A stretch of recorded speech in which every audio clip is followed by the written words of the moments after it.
বাংলাদেশের কৃষকদের কাছে মূর্তিমান আতঙ্ক হয়ে গেছে সাপটি। পাকা ধান গাছের সোনালী রঙের সঙ্গে মিলে ধানের গোড়ায় বসে থাকে ঘাপটি মেরে, কাছে গেলেই দেয় মরণ ছোবল। কোনোদিন রাজশাহী, কোনোদিন মানিকগঞ্জ, কোনোদিন রাজবাড়ী বা অন্য কোনোদিন অন্য কোনো জেলা থেকে আসে এমন খবর।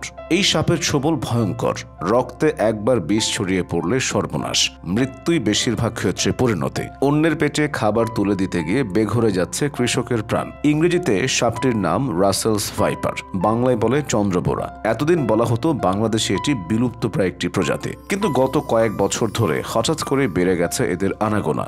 গত মে মাসে পদ্মার তীরে বন্ধুদের সঙ্গে আড্ডা দিচ্ছিলেন রাজশাহী বিশ্ববিদ্যালয়ের মনোবিজ্ঞান বিভাগের ছাত্র শাকিনুর রহমান সাব্বির। হুট করে বিষধর রাসেলস ভাইপার সাপ সাব্বিরকে কামড় দেয়। দ্রুত তাকে রাজশাহী মেডিকেল কলেজ হাসপাতালে ভর্তি করেন বন্ধুরা।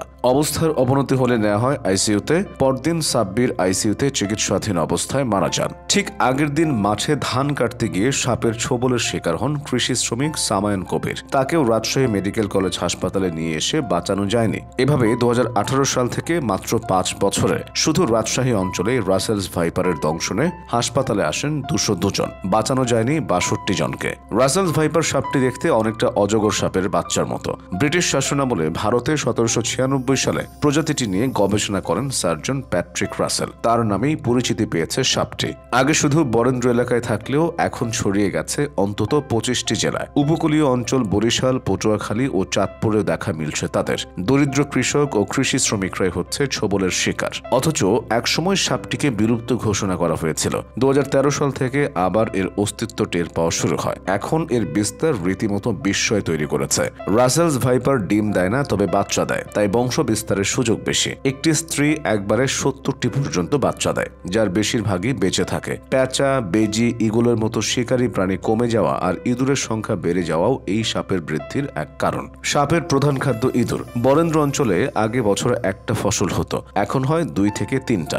বেশি ফসল হওয়ার কারণে ইঁদুরও বেশি থাকে, সাপের আনাগোনাও বেশি। বর্ষায় কচুরিপানায় ভেসে সাপগুলো এক জেলা থেকে আরেক জেলায় ছড়িয়ে পড়েছে। পদ্মার স্রোতে ভেসে এভাবে চাঁপাইনবাবগঞ্জ থেকে শরীয়তপুর পর্যন্ত চলে এসেছে তারা। কারণ এর দাঁতের আকার বড়, বিষের পরিমাণ বেশি, আহত রোগীর চিকিৎসাও জটিল। এজন্য প্রশিক্ষিত চিকিৎসক ও সহকারী প্রয়োজন। রোগীর অবস্থা গুরুতর হলে দরকার পড়ে আইসিইউ এর। বেঁচে গেলে রক্ষা নেই।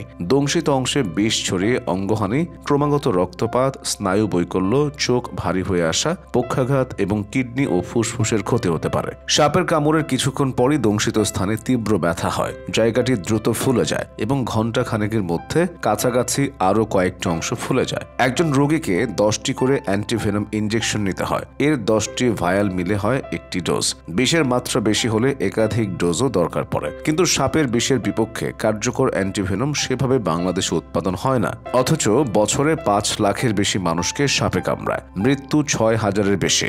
ভারত থেকে যে অ্যান্টিভেনম আনা হয় সেটি মূলত 4টি সাপের বিষের মিশ্রণে তৈরি। ফলে কিছু সাপের ক্ষেত্রে অ্যান্টিভেনম কাজ করলেও অন্য ক্ষেত্রে কাজ করে আংশিকভাবে। বিশ্ব স্বাস্থ্য সংস্থা বলছে স্থানীয় সাপ থেকে তৈরি অ্যান্টিভেনম সবচেয়ে কার্যকর। তার মানে রাসেলস ভাইপারের বিষ থেকে অ্যান্টিভেনম তৈরি হলেই কেবল সবচেয়ে ভালো ফল পাওয়া যেত। চট্টগ্রামের ভেনম রিসার্চ সেন্টার এ নিয়ে পরীক্ষা চালাচ্ছে। গোপালগঞ্জের সরকারি ফার্মাসিউটিক্যালসে একটা প্ল্যান্ট করার চেষ্টা চলছে। রাসেলস ভাইপার সাপ প্রধানত ধান বা গম গাছের গোড়ায় বসে থাকে। গাছ কাটতে গেলে ছোবল দেয়। মারাত্মক বিষধর এই সাপ থেকে রক্ষা পেতে হলে গামবুট ও জিন্সের ট্রাউজার পরে ফসলের মাঠে নামলে ঝুঁকি কম থাকে। কিন্তু আমাদের কৃষকরা তো এসবে অভ্যস্ত নন। সাপের কামড়ের পর জায়গাটায় হালকা করে ব্যান্ডেজ দিয়ে পেঁচিয়ে দিতে হবে। হাঁটা চলাচল একেবারেই বন্ধ করতে হবে। যত দ্রুত সম্ভব নিতে হবে হাসপাতালে।